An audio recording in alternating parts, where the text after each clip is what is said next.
Welcome everyone to High Heel Diaries YouTube talk show. I'm Natalie Wilson and we are women inspiring each other one story at a time. Today I have the honor of interviewing my very own mother, whom I call the Impermeable Woman. She's my debut interview and I'm very proud to have her here. Please welcome June Taffe. Hi Mama. Hi daughter. Hi Nat. How are you? I'm good actually. Good. So I just have to tell you, and I probably don't tell you often enough, that, you know, regardless of all the struggles and everything that we've had personally growing up, and even now as an adult, I always see you as the strongest woman I know. And I know that I wouldn't be the person that I am right now had I not had a mother like you in my life. Thank you. So I want to just start off by, I want you to tell me a little bit about some of the challenges that you've experienced in your life that has shown and proven to make you the person that you are right now. So I don't believe that, in life you were just born and you are who you are. You have to go through circumstances that are going to mold you, change you, sometimes for better, sometimes for worse. But eventually in life you come to be who you are supposed to be. And you go through different circumstances and eventually you are who you are. So just tell me a little bit about, some of the things you've gone through. Some of my challenges began from, say, leaving Jamaica as a young woman and coming to Canada. It was like, some people say culture shock, but for me it wasn't a culture shock so much because the way I was raised with certain principles and certain behavior.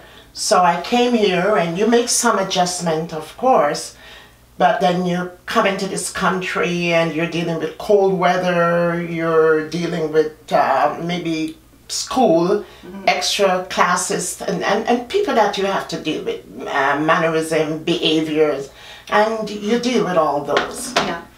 Continuing, you have children, you have to adjust to school here with the children in schools. Kids grow up, and while they're growing up, you're dealing with challenges, you're dealing with broken relationships and things like that cause you to find yourself raising your kids on your own, which is common to a lot of mothers here in Canada.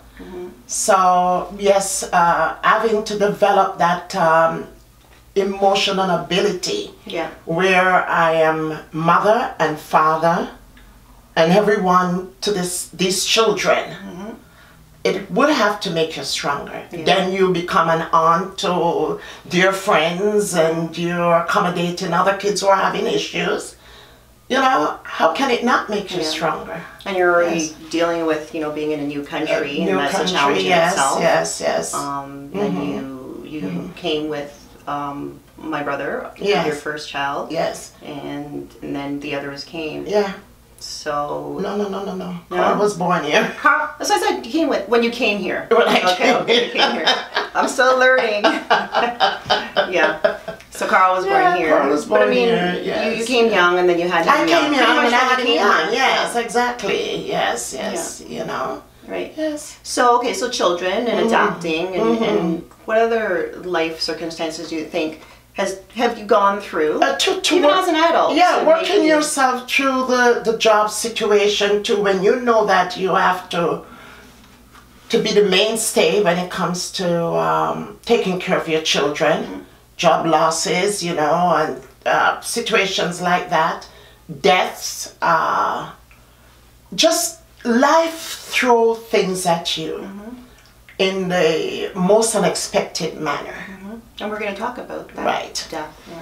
I mean, you brought up death. And, and obviously, I think a lot of the viewers have heard from me about the death of your last child, my sister Aisha, which is still to this day challenging. Yes, of course.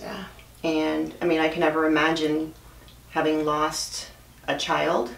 I have 3 of my own, and I can't even fathom that. I sometimes think about just, I think a lot of people have these fears of things happen to their children, and sometimes I actually wake up in the night just in shivers thinking of even, Quentin running across the street and getting hit. Like I literally wake up in tears and crying about it because it can be reality. Of course, it can be reality. So the reality of your life was that you did lose a child. I did lose a child, and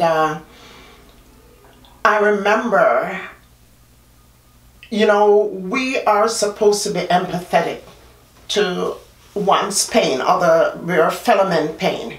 And I remember before my daughter passed, before Aisha passed, there was a rash of death. Young people were just dying, and especially from the worst thing, the most fearful thing I would think of was from a gunshot. Yeah, it was gun violence. And I remember not very far from where I lived there in the Agincourt area, it was just happening to people, and I cried. I prayed for these mothers. And then I got home one evening, and that was my reality. Yeah. It was my reality, and I have not gotten over it. You don't ever think you ever will. Learned to deal with it, right. And with that experience, I know how to empathize with other mothers, or anyone for that matter who have a loss. Even the loss of a husband, I've gone through the loss of Rianda, who was a father, So I know what it is. I've lost my brother, which is your uncle, suddenly. He was a wonderful human being. So death comes to anyone, anytime, any place, and we just have to be encouraged.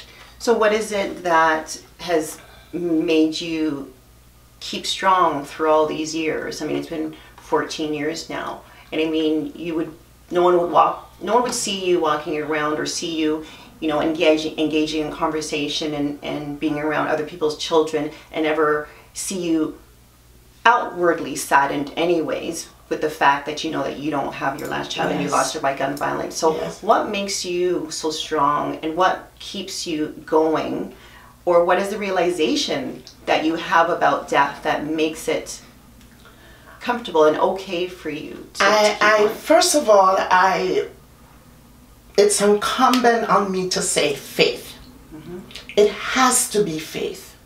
Even during that time, I thought there'll never be a day that I could joke. There'll never be a day that I could smile or laugh or find anything funny.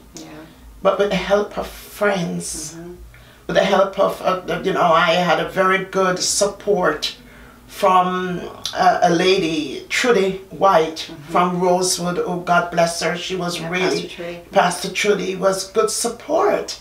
And just friends, all my friends, they were there. Thank God for them.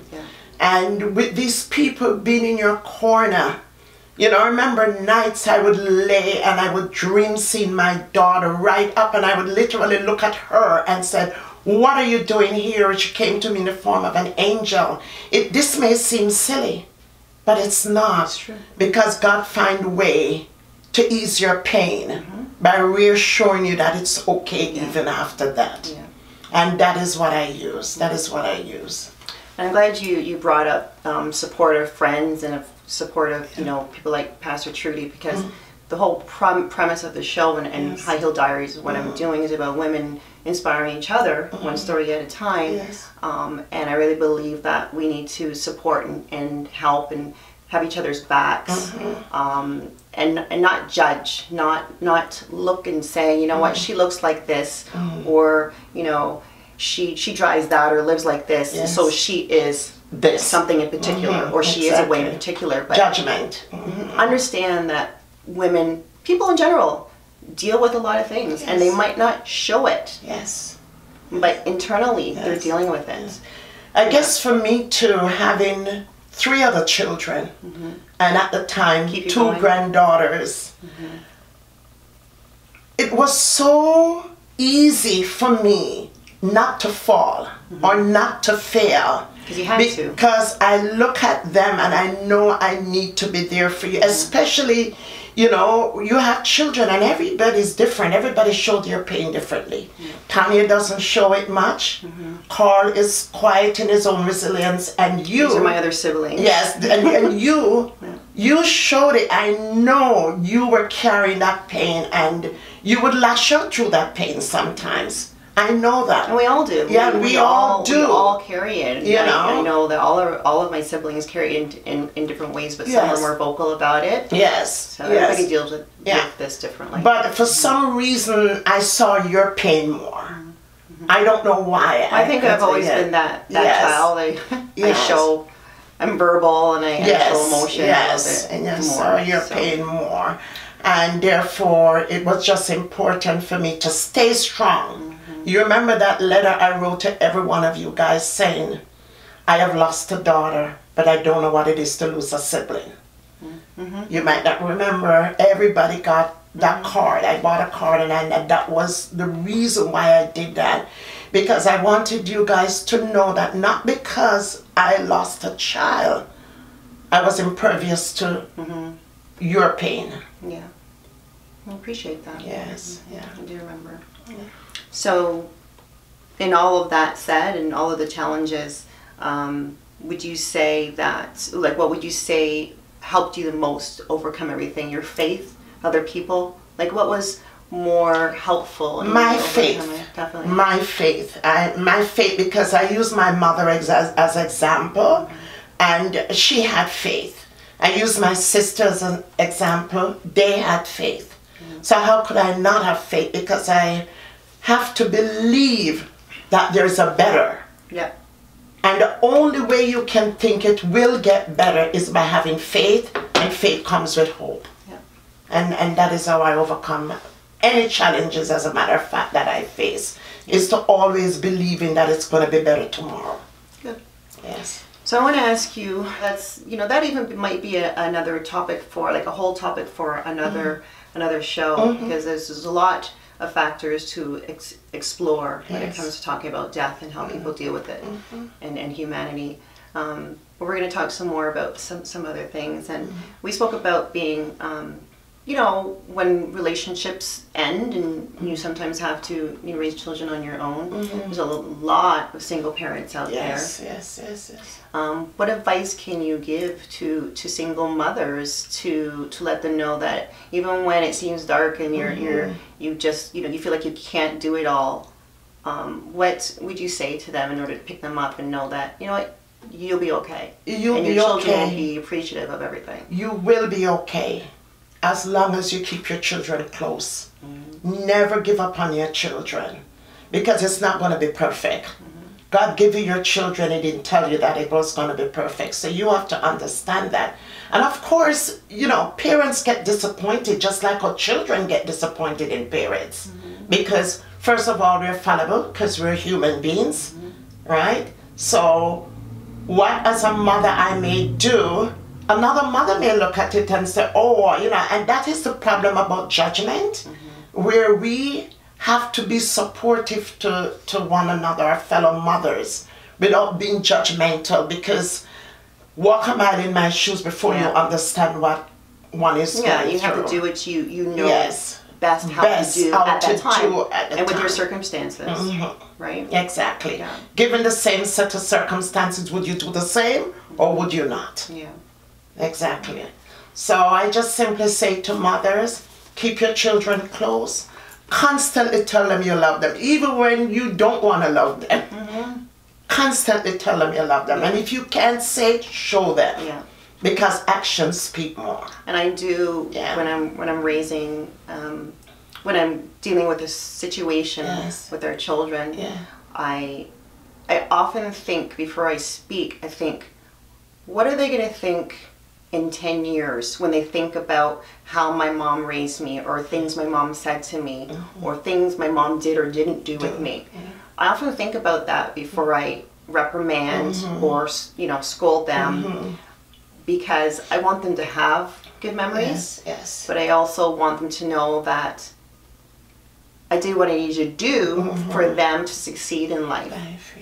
So sometimes I might come across as very hard on them, but I do it because I don't want them to fail, and we're out there, we see what's happening with the young children when they get lost. You know, thankfully some of them do find their way, and it's through the support of others, but some of them don't. But I think it truly starts from in the home. And you know, some of the mothers or fathers, for that matter, that are dealing with raising children on their own are going to have circumstances whereby they feel they can't carry on, or they can't do it on their own. But you know, that saying, it takes a village to raise a child. It truly does. It's so and true. Everybody has to put in and put together to help raise these children of the world. So out of all of your life challenges, which, you know, I know there's been many, which one, and if you had to just pick one, tell me, which one would you think was the most challenging for you? It's not about raising the children. It's not something for children, and it was never about the raise. The most challenging part of it was how I get over the loss of that one child that wasn't there. How do I get over? Because the important thing is that I need to get over that loss, have the good memories, cherish the good memories, and let that be my strength so that I can continue to be a better mother for you guys. Because the situation here is that as old as you guys get, and you guys are getting older so fast, which means making me older, you're still my children. You will always be my children. You're all I know, there's times when I'm like, Mom, hello, I'm a grown woman. I can make these decisions for myself. But I sometimes, I try to put myself in your shoes and understand that how I would be with my children, even when they're 40 and 45 years old. You're always going to have that desire to impart your wisdom and your advice and you know, try to keep everybody together and all that. So I try to understand. I probably don't always come across like I do, but trust me, it does. You know. But I think you realize now, and maybe you notice it, and you know, we have to be proud of growth, and you can't be too old to change or to grow. And I have matured a lot in, I would say, even since I lost Aisha. I have learned to keep my mouth shut, as you must have noticed that, because I would be more vocal before and would say more things which sometimes come over not nice. And I have just simply taught myself, June, sometimes it's better not be said. You don't say, they don't know what you're thinking. And there might come a day when you can say it in another way, and they will understand and appreciate it better. And it doesn't go unnoticed, so you know. Yes. Thank you for that. Yes. And so back to faith. So faith life is very important to you. It's extremely important to me. I know you were recently baptized. Baptized, yeah. So that was it wasn't that I wasn't baptized before. Well, I know, it's just but that a renewal of my dedication. Yes. I think we all have some sort of faith life throughout most of our life, but there comes a time when maybe you feel even closer to your Maker. And you know, once again, after having gone through many circumstances and realizing that, hey, you know what, we didn't get through these things alone. No, of course not. And you need to pay homage to He who is behind you and is allowing you to wake up every day and go through these experiences. I don't take away any of the bad experiences that I've ever had in my life, because I don't think without them I would be strong, a strong person that I am now. Yeah. And that is what I believe for myself. That's why I said, if you're not challenged, then you can't grow. Right. Yeah, you would stay stagnant. You stay stagnant. You stay the same way all the time. And I think we don't like going through problems, and nobody likes it because we weren't made that way. But then I guess that is why, if people talk about you're given free will to make decisions, and in those free will comes growth, where you know, well, okay, right from wrong, you now think about things before you say them, you think what you're gonna do, your actions, You just have a softer side to you. And even judge less. And judge less. Because very much we're all guilty of it, or have been more guilty of it. Being judgmental. Yeah, yes. Absolutely. And I think that's human nature. But then, when you're growing, you know it's not right. You don't even need anyone to say it. Just don't come out. It just doesn't feel right. It just don't feel right. Yeah. And the moment you start. But it has to be because you've gone through your own circumstances and people were judging you or have judged you. Absolutely. Right? Absolutely. Absolutely. Yes. Okay, so in closing, as a mature woman, with many of life's lessons learned, what final piece of advice, one piece of advice would you impart to the women of the world that you would want to leave them with, to say, you know what, for them to listen to this broadcast and say, I learned something today? I would say, find your inner core. Find you. Find you within yourself. And use it as just look at it. Look at it as if it's an object there and says, this is the person I want to be. And this is how I want to, if there are changes you want to be, maybe spousal, you know, I would not advise to anyone to get up and leave who you have. But sometimes you may be in something, a relationship that it's not going anywhere. And it makes your life worse. And if you can look at it, you know, and make that decision, you know what, this is not good for me. Sometimes it's a job. You know, friends, sometimes you leave friends by the wayside. You love them, but you walk away from them because they're not making your life any better. And that has happened to me. And I will just simply say, find your inner self, find your inner core. You can't go wrong. And be one with your experience. And be one with your experience and your spirit. You can't. I use that a lot in my talks now, because it's not until you are one with yourself and your story can you really move forward and replace some of the negative or the bad with more good. And that is why they say everyone have their story. Everyone have their story and story to be told. Well, thank you for being here today. And so, once again, this is High Heel Diaries.